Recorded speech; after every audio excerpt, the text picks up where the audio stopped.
नमस्कार, आदाब, सत श्री अकाल। मैं हूं आपका होस्ट एंड दोस्त अमरेंद्र तिवारी। स्वागत है आप सभी का एक बार फिर से बोधिसत्व पीसीएस पे। माय डियर फ्रेंड, इस वीडियो लेक्चर में हम एनालिसिस करेंगे 68 बीपीएससी मेंस के जीएस फर्स्ट पेपर का।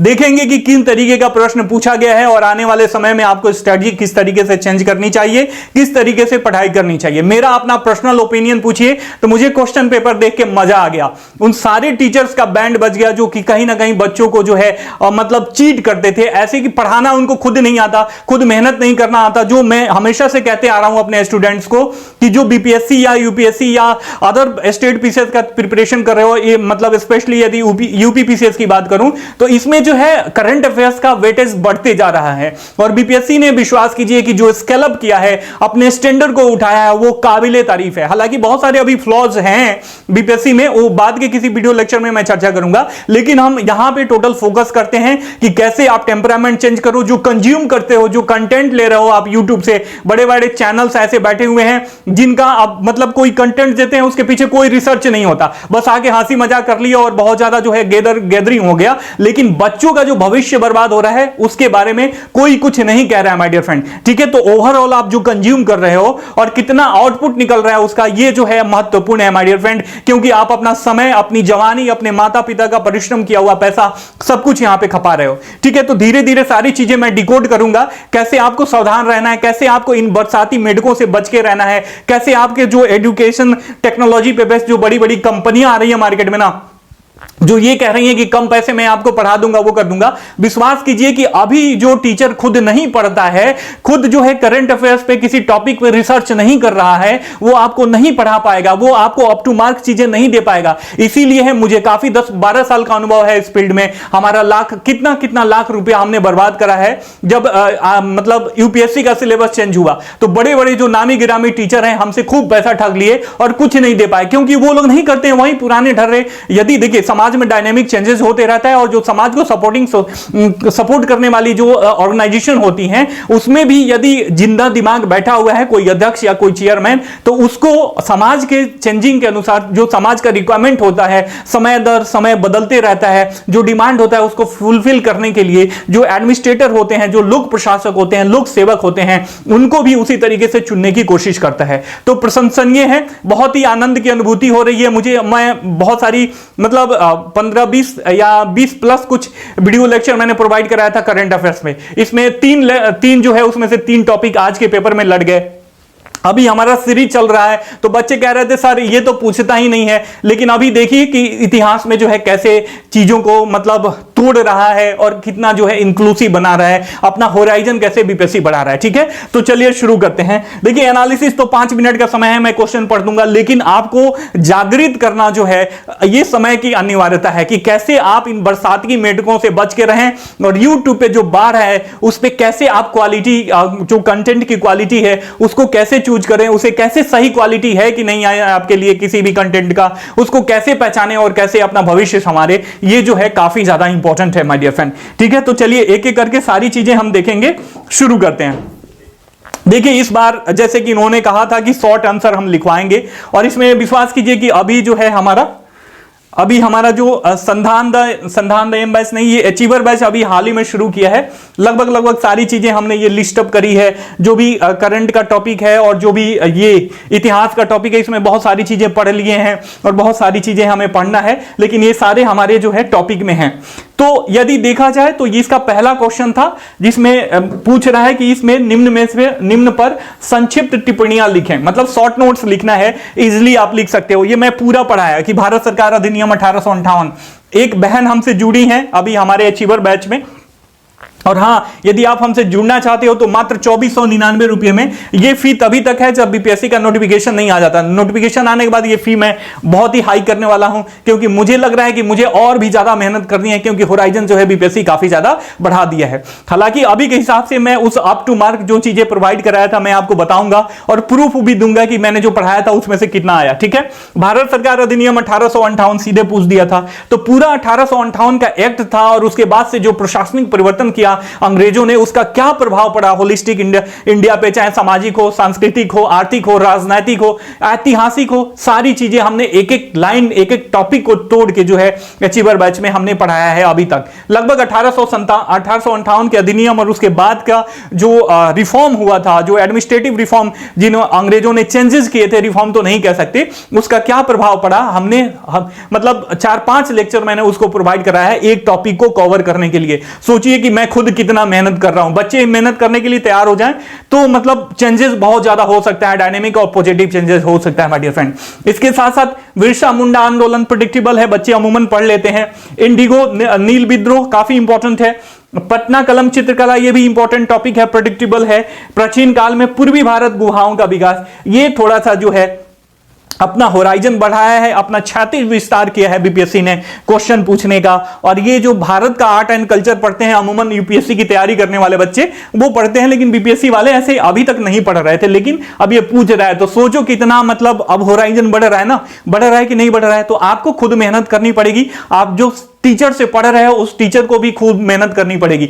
देखिए क्लास में आके हंसी मजाक, कुछ बच्चे कहते हैं कि मैं जब पढ़ाता हूं तो बहुत ही मतलब वैसे ही मोनोटोनस चलता हूं, पढ़ाता हूं बस, उसमें हंसी मजाक क्या चीज होती है भैया। आप मेरे पास, मैं आधे घंटे का वीडियो लेक्चर प्रोवाइड करता हूं, किसी भी टॉपिक को आधे घंटे में वो करता हूं। जो टॉपिक लंबा है तो ऑब्वियस लंबा वीडियो लेक्चर जाएगा, तो उसमें क्या हंसी मजाक करूं। आप आधे घंटे जो है मन लगा के पढ़ लो, उसके बाद आप हंसी मजाक करते रहो दिन भर।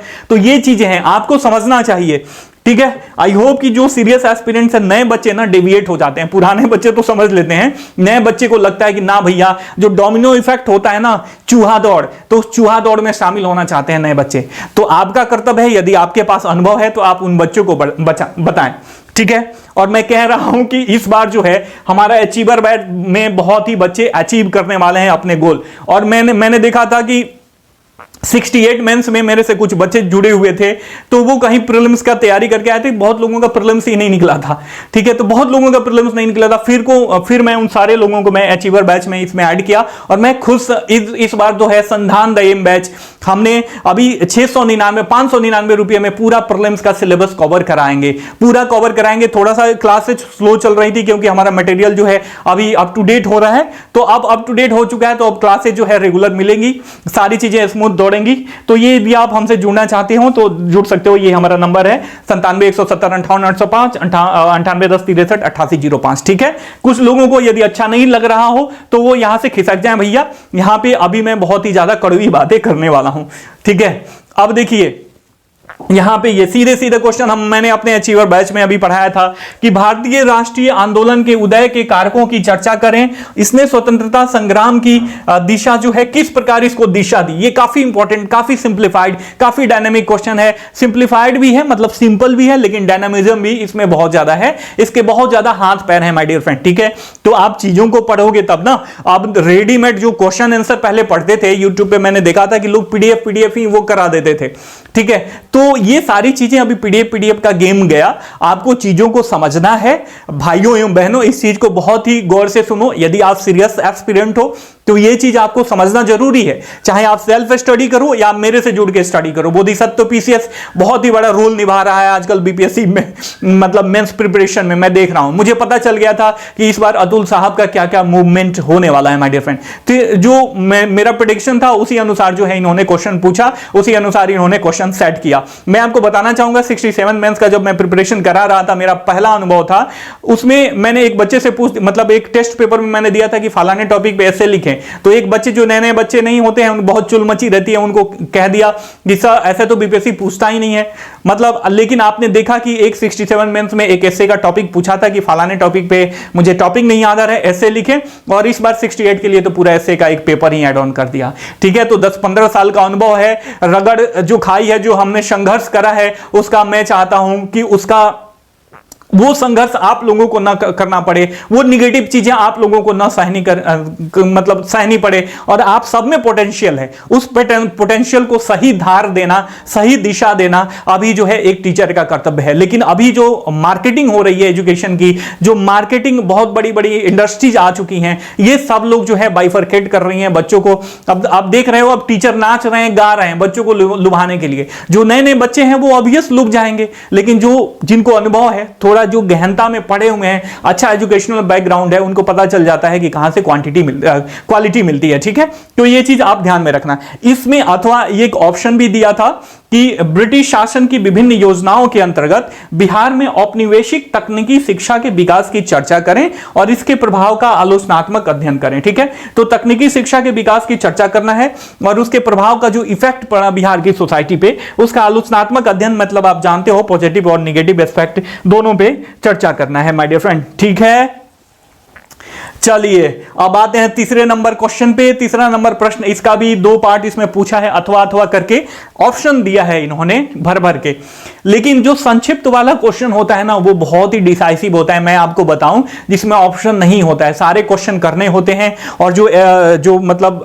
एग्जामिनर होता है वो पहले देखता है संक्षिप्त क्वेश्चन वाला, उसमें पता चल जाता है कि आप कितने पानी में हो। समझ रहे हो ना, कि उसमें आपको ऑप्शन तो मिलता नहीं है कि आसान आसान वाले क्वेश्चन करके निकल जाओ, उसमें सब होता है, आसान होता है, टफ मीडियम टाइप का होता है, टफ भी होता है। तो सारे प्रश्न जब आप करते हो, इन शॉर्ट लिखना होता है, तो कोई भी आपकी कॉपी बहुत जल्दी पढ़ लेता है और उससे अनुमान लगा सकता है कि बड़े वाले क्वेश्चन को आप कैसे हैंडल किए होंगे। ठीक है, तो ये जो प्रीजुडाइसेज होता है इससे कोई नहीं बच सकता। मतलब ऐसे कहा जाता है ना, फर्स्ट लुक से आदमी इंप्रेस होता है, तो वही फर्स्ट लुक है आपका शॉर्ट आंसर राइटिंग। ठीक है, तो इस चीज को ध्यान में रखना, बहुत ही ज्यादा पढ़ने की आवश्यकता है, डरने की आवश्यकता नहीं है। डरने की, जब युद्ध के मैदान में उतर गया तो डरना क्या है, बस तैयारी 100% करने की आवश्यकता है माय डियर फ्रेंड। ठीक है, तो मेरा उद्देश्य आपको डराना नहीं है, मेरा उद्देश्य आपको उत्साहित करना है, सही मार्गदर्शन देना है माय डियर फ्रेंड। ठीक है, चलिए देखते हैं। प्राचीन काल में उत्तर भारत में हुए मंदिरों के विकास का विश्लेषण करें। ये भी जो है मंदिर कला के बारे में पूछा है, मंदिर स्थापत्य कला।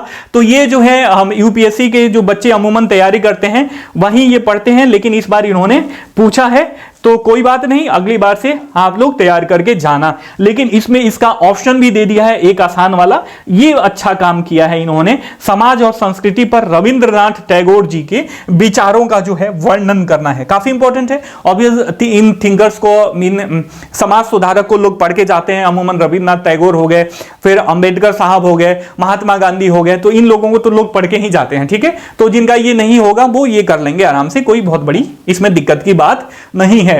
ठीक है, मैं बहुत टीचर को देख रहा हूं कि हाय दादा बीपीएससी अजीब कर दिया, रो रहे हैं, गा रहे हैं। भैया तुम खुद मेहनत नहीं करोगे, तुम्हें खुद मेहनत नहीं करना आता है। 95% जब वेटेज हो गया है 95%, और मैं इतनी गारंटी के साथ कहता हूं कि ये मेहनत कोई नहीं करेगा। ठीक है, कोई नहीं करेगा। मैं YouTube कम्युनिटी की बात कर रहा हूं, ऑफ द लाइन कर रहा हूं कि कोई मेहनत कोई टीचर नहीं करता, उसको फुर्सत ही नहीं है भैया। इतना कॉमर्शियल है, क्लास पे क्लास, किसी भी टॉपिक पे बैठ के वो 5 घंटा रिसर्च करेगा। मैं विश्वास कीजिए कि कोई भी करंट अफेयर्स का टॉपिक या किसी भी टॉपिक को मैं प्रोवाइड कराता हूं आपको, तो उसके पीछे मेरे 4 से 5 घंटे का मेहनत होता है माय डियर फ्रेंड। ठीक है, तो ये अंतर है, इस चीज को बहुत ध्यान से रखना। आगे बढ़ते हैं। ठीक है, चलिए अगला, अब आप सेक्शन 2 आ गया, वो सेक्शन फर्स्ट था। अब उसमें 3 प्रश्न पूछे गए थे। पहला प्रश्न शॉर्ट आंसर वाला था और दूसरा तीसरा प्रश्न ऐसे लंबे लंबे था 38 मार्क्स का। और ये सारे प्रश्न है ना, तो कोई 7 नंबर का है, कोई 8 नंबर का है, ये चीज आप ध्यान में रखना। ठीक है, अब देखिए, अब इसमें भी सेक्शन 2 में कह रहा है, अब करंट अफेयर्स वाला सेक्शन आ गया। पहले क्या होता था, 4 प्रश्न पूछते थे करंट अफेयर्स का, उसमें आपको 2 लिखना होता था। अब ये सारे लिखने हैं माय डियर फ्रेंड। ठीक है, निम्नलिखित पर संक्षिप्त टिप्पणी लिखें। ये तो मैंने भी प्रेडिक्ट नहीं किया था कि 18 स्काउट एंड गाइड जम्बूरी का आयोजन कहां किया गया था, इसके उद्देश्यों, ये माफ कीजिएगा मिस प्रिंट है, उद्देश्यों का वर्णन करें। तो ये काफी सिंप्लीफाइड है, ये कठिन नहीं है। यदि आप डेली न्यूज़पेपर पढ़ोगे, हिंदी मीडियम हो तो जनसत्ता पढ़ो, इंग्लिश मीडियम हो तो द हिंदू पढ़ो, इंग्लिश मीडियम के लिए तो वैसे ही भरमार है, तो डेली न्यूज़पेपर पढ़ना अनिवार्य है।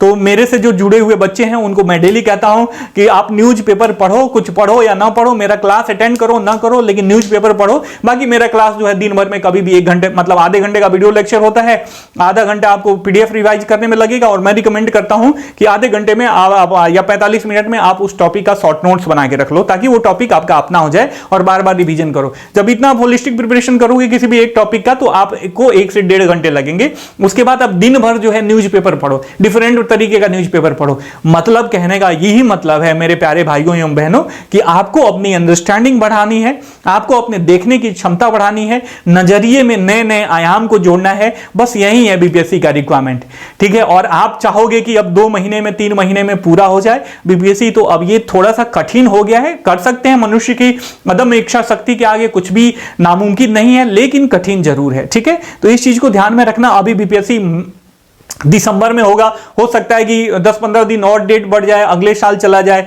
मतलब जनवरी वगैरह में भी जा सकता है। तो आपके पास पर्याप्त समय है, अभी से आप जुड़ के कहीं भी, लेकिन मेरा रिकमेंडेशन है कि मेरे से ही जुड़ो, ठीक है। ये हमारा 2499 रुपए में मात्र सारी चीजें हम कवर करा रहे हैं। इसमें GS first GS second paper का सारा पार्ट्स है, वीकली आंसर राइटिंग प्रैक्टिस है, प्लस 100 प्लस जो है इसमें एसए का टॉपिक भी कवर कराया जाएगा, ठीक है। और ये हमारा नंबर है 97-170-58-805। इस नंबर पे कॉल करके, व्हाट्सएप करके हमसे जुड़ के आप अपने प्रिपरेशन का पेस और स्टैंडर्ड दोनों मेंटेन कर सकते हो, ठीक है। दूसरा है कि संयुक्त राष्ट्र संघ लोक प्रशासन नेटवर्क के शांति व सुदृढ़ संस्थाओं के प्रबंधन के सतत विकास उद्देश्य 16 के शासनादेश का उल्लेख करें। ये टफ है, ये स्टैटिक पोर्शन है और करंट में भी बना हुआ था। तो यहां से अभी टर्की वगैरह में, जो सीरिया वगैरह में आया था ना, भूकंप आया था, जलजला आया था, तो उसके बाद जो है जो मानवीय सहायता पहुंचनी चाहिए उसको भी लेके जो है एक क्वेश्चन पूछा है, जो कि मैंने पहले पढ़ाया था।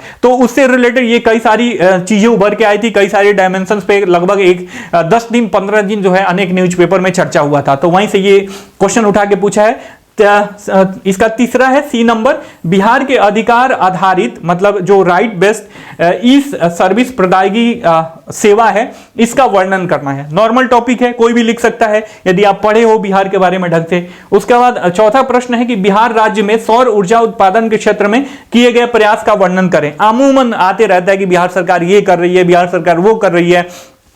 मेरे को तो लगा था कि इस बार जो है शायद हो सके कि सेकंड पेपर में पूछ दे, इकोनॉमी वाले क्वेश्चन में, इकोनॉमी या ज्योग्राफी वाले सेक्शन में, कृषि रोड मैप का बिहार के अर्थव्यवस्था में योगदान या एग्रीकल्चर में योगदान काफी इंपॉर्टेंट है। मुझे इतना मतलब प्रिडिक्ट किया था कि इस बार पूछेगा, ठीक है। तो इन्होंने सौर ऊर्जा में अमूमन आते रहता है, बजट आते रहते हैं, इकोनॉमिक सर्वे आते रहता है, तो उसमें सारी चीजें लिखी हुई होती हैं, ठीक है। तो ये सब चीज जो है आपको यहां से मिल जाएगा यदि आप पढ़ोगे ढंग से, इकोनॉमिक सर्वे पढ़ोगे, बजट पढ़ोगे, न्यूज़पेपर पढ़ोगे, तो ये सारी चीजें आपको मिल जाएंगी, ठीक है। और यदि आपको इतना मेहनत नहीं करना हो रहा है, नहीं हो पा रहा है, तो आप हमसे जुड़ो, हम सारी चीजें आपको प्रोवाइड कराएंगे, प्लस एनालिसिस प्रोवाइड कराएंगे, आपके सेंस ऑफ वंडर को एक्टिवेट करेंगे कि किसी भी टॉपिक से किस तरीके से प्रश्न अराइज हो सकता है, ठीक है। चलिए अगला है कि आत्मनिर्भर बिहार के 7 निश्चय योजना 2 के सुशासन कार्यक्रम की विशेषताओं की आलोचनात्मक व्याख्या करें। मतलब इसमें देखना है कि आपको लग रहा है कि फलाना फलाना टॉपिक इंपॉर्टेंट है, ये बिहार पे काफी ज्यादा पॉजिटिव इंपैक्ट डालेगा, तो उसके बारे में भी चर्चा कीजिए। और आपको ये लग रहा है कि इस डायमेंशन में जो 7 योजना निश्चय 2 है, इस डायमेंशन में इसके और सुधार होना चाहिए, रिफॉर्म होना चाहिए, तो उसके बारे में भी आप लिख सकते हो। ठीक बा, समझ में आ रहा होगा आप लोगों को। अब चलते हैं मेरे प्यारे भाइयों एवं बहनों अगले स्लाइड पे। अगला प्रश्न आ जाता है 5वां नंबर, ठीक है। देखिए, भारत में विदेशी विश्वविद्यालयों को कैंपस स्थापित करने के लिए, दरवाजा खोलने के लिए यूजीसी हाल ही में, ये तो मतलब दैनिक जागरण में, हिंदुस्तान में इससे रिलेटेड बहुत सारे आर्टिकल आए थे, ठीक है। हाल ही में घोषित मसौदा नियम क्या है? आप भारत में इसके उच्च शिक्षा पर पड़ने वाले प्रभाव के बारे में कैसी संभावनाओं की कल्पना करते हैं? मतलब कि जो विदेशी संस्थाएं हैं सब आके यदि भारत में, मतलब जो एजुकेशनल संस्थाएं भारत में आके यदि अपना ब्रांच वगैरह खोलते हैं तो उसका क्या प्रभाव पड़ेगा इंडियन एजुकेशन सिस्टम पे, ठीक है।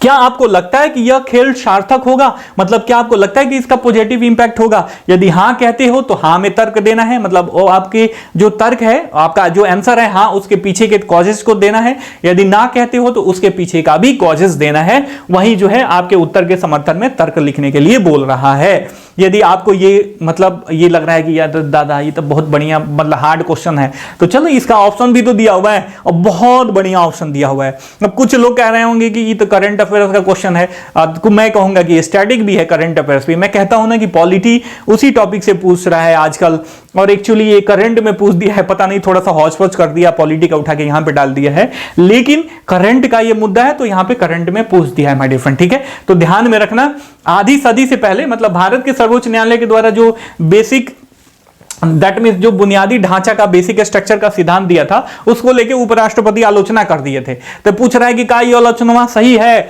और आपको लगता है कि आने वाले समय में कार्यपालिका और न्यायपालिका आपस में जो है मल्ल युद्ध करेगा सब, इसके बारे में आपको तर्क देना है। तो कुछ नहीं है माय डियर फ्रेंड, जब आप इन चीजों को बेसिक स्ट्रक्चर ऑफ संविधान पढ़ोगे, उसके पीछे की फिलॉसफी को पढ़ोगे, तो बेसिक स्ट्रक्चर का मतलब क्या, न्यायपालिका कह रही है कि मतलब आप जो है इसको चेंज ही नहीं कर सकते हैं चाहे समय कितना भी बदल जाए, लेकिन कार्यपालिका कह रही है कि यह गलत बात है, इतना रिजिड होना ही नहीं चाहिए। और मैं यहां पे एजुकेशन सिस्टम में जो बदलाव किया जा रहा है नीतीश कुमार के सरकार के द्वारा, मैं नीतीश कुमार सरकार की बहुत सारी जो ऐसे प्लान है जिसकी बुराइयां मैं करता हूं, मेरे को लगता है कि यहां पे और रिफॉर्म होना चाहिए। लेकिन अभी जो एजुकेशनल सिस्टम है ये मतलब डायनेमिक चेंजेस ला रहे हैं, ये जो बहुआयामी चेंजेस ला रहे हैं, ये बहुत ही इंपॉर्टेंट है मेरे हिसाब से। तो जैसे टीचर्स की बहाली वैसे ही करनी चाहिए कि पहले प्री लो, मेंस लो, इंटरव्यू लो, उसके बाद जो है उनसे 10-20 हजार रुपए लेके उनको ट्रेनिंग में भेजो, तब मतलब उनको मतलब शिक्षक बना के उनको फील्ड में डिप्लॉय करो, समझ रहे हो ना। ऐसा एजुकेशन सिस्टम चाहिए बिहार में, ये नहीं कि पहले से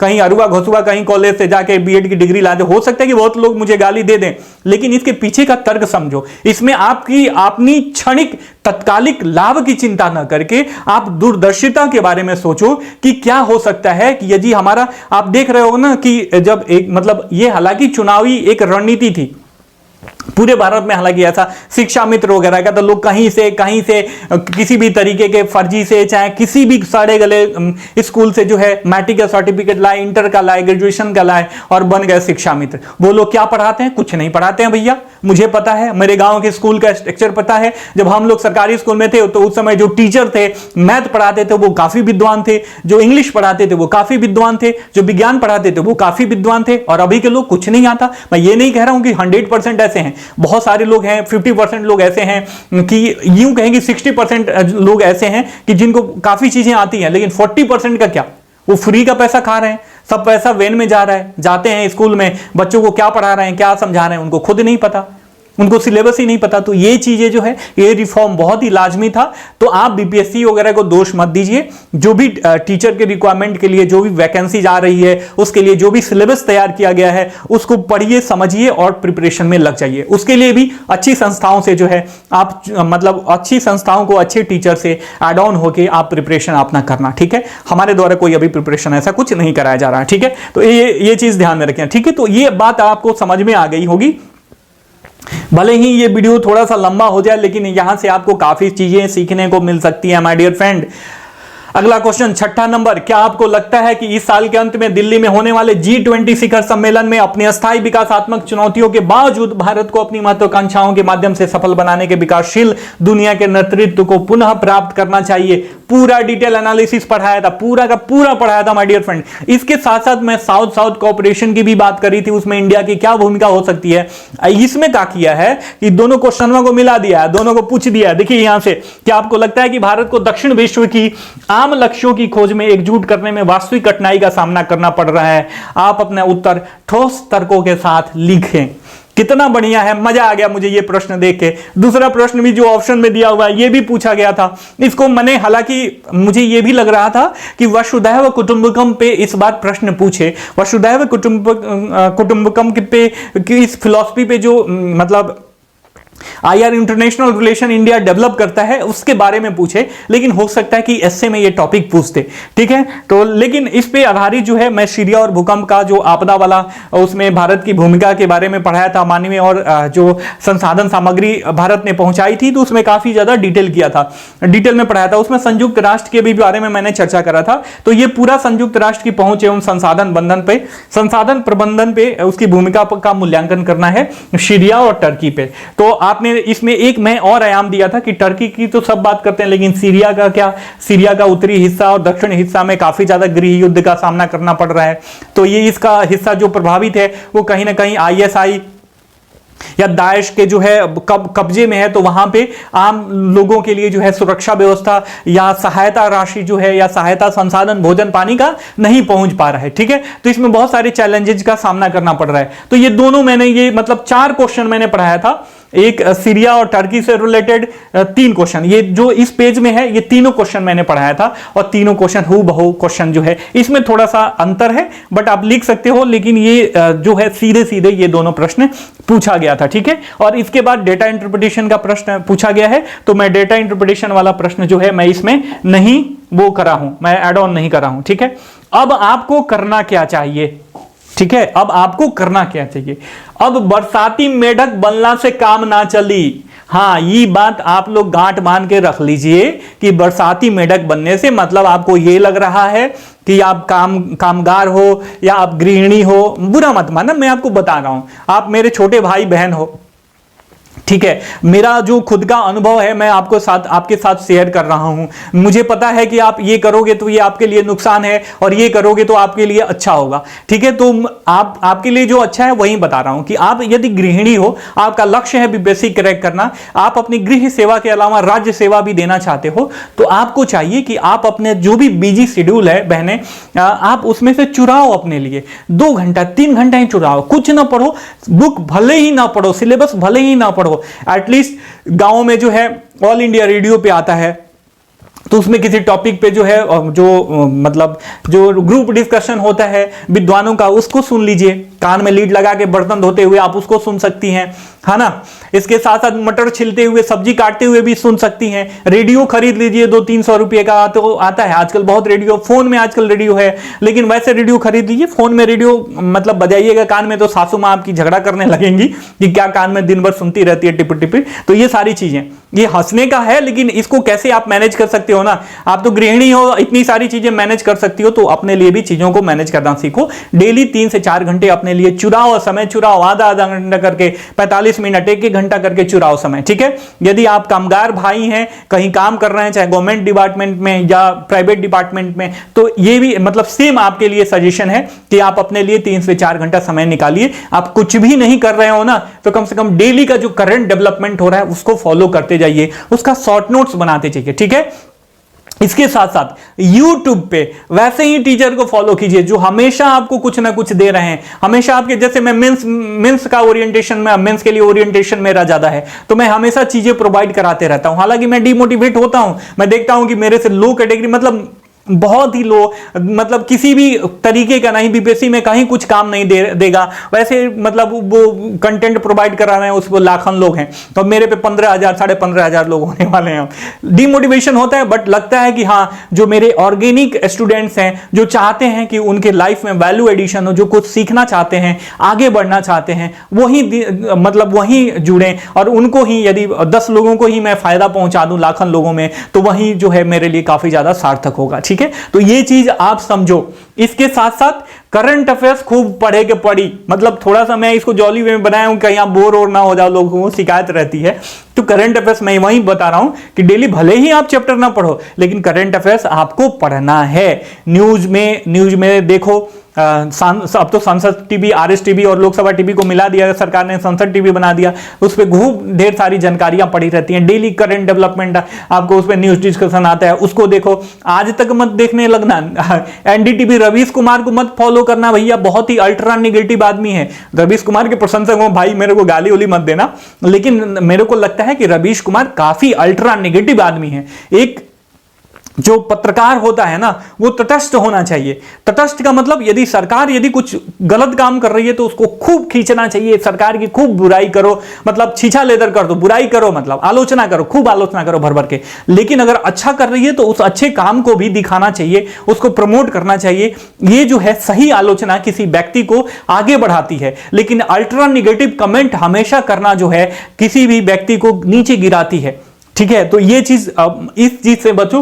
प्राइवेट न्यूज चैनल मत देखो, आपसे मेरा मतलब विनम्र निवेदन है। जी न्यूज मत देखो, आजकल बहुत टीवी नहीं, पता नहीं क्या क्या क्या क्या क्या क्या, मतलब मैं ये नहीं कह रहा हूं कि मतलब आपको नहीं देखना चाहिए, आप देखो वैसे, लेकिन इंटरटेनमेंट के माध्यम से देखो माय डियर फ्रेंड, ठीक है। जब आपको पता होगा कि ये किसने कहा था, कि जब 2000 रुपए का नोट आए थे ना मार्केट में नोटबंदी के बाद, तो लोग कह रहे थे कि इसमें चिप्स आएगा, आप कितना भी अंदर रखिएगा सरकार ढूंढ लेगी। अब कौन से न्यूज़पेपर ने, न्यूज़ चैनल ने कहा था, ये आपको अच्छी तरीके से पता है, ठीक है। बहुत सारे लोग आजकल बहुत सारी चीजें कहते रहते हैं, ये सारी चीजें अचरा कचरा दिमाग में मत भरो। जो चीजें जो कंज्यूम कर रहे हो, सॉलिड चीज कंज्यूम करो जो आपके पर्सनालिटी डेवलपमेंट के लिए सहायक हो। अपना शरीर मजबूत रखो, मन मजबूत रखो, अपना ऑब्जर्वेशन पावर बढ़ाओ, ये ज्यादा इंपॉर्टेंट है। अब वही ऑब्जर्वेशन पावर की बात कर रहा हूं। रटला से ज्यादा जरूरी कोनो घटना के अनेक नजरिया से देखल समय के डिमांड बा, माने समय के मांग बा।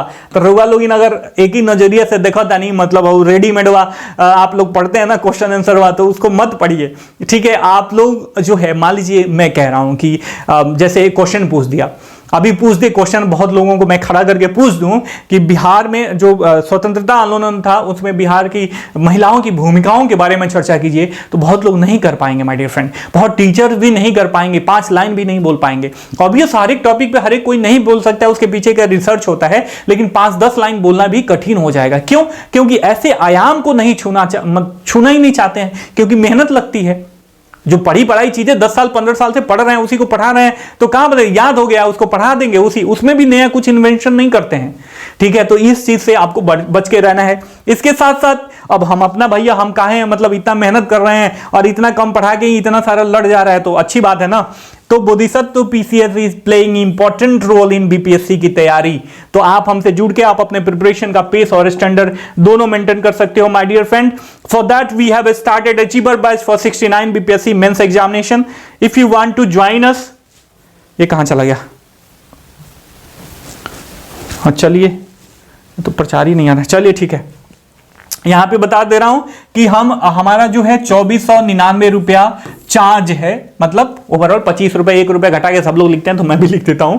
साइकोलॉजिकल बच्चों को लगता है कि यहाँ 2500 ना ही 2499 रुपया है, ठीक है। इसमें जीएस फर्स्ट और जीएस सेकंड, इसका total parts, we are covering all parts of GS first and GS second paper, like history, polity, economy, geography, data interpretation, science and tech, international relation और करंट अफेयर्स। करंट अफेयर्स ही तो हमारा USP है। और ये जो है BPSC के नोटिफिकेशन आने से पहले ये इतना ही रहेगा, उसके बाद ये चेंज हो जाएगा, ये 5000 रुपये हो जाएगा, ठीक है। तो आपको लगभग 50% डिस्काउंट पे मिल रहा है। तो आप हमसे जुड़ के, इसमें वीकली आंसर राइटिंग प्रैक्टिस भी इंक्लूड है, प्रॉपर आप क्वेश्चन लिख के दोगे, उसका फीडबैक मिलेगा।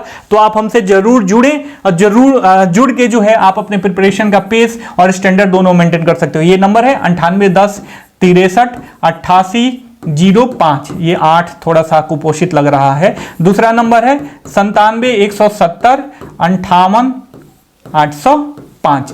इन दोनों नंबर पे से किसी पे कॉल करके, व्हाट्सएप करके हमसे जुड़ के आप अपने प्रिपरेशन का पेस और स्टैंडर्ड दोनों मेंटेन कर सकते हो माय डियर फ्रेंड, ठीक है। पता नहीं फतिंगे वगैरह कहां से आ गए, बोर्ड पे भी लिख दे रहे हैं, ठीक है। तो आई होप कि मैं जो चीजें कन्वे करना चाहता था आप तक बड़ी आसानी से पहुंच गया। मिलते हैं अगली कक्षा में, तब तक के लिए साइनिंग ऑफ, टेक केयर, जय हिंद, जय भारत।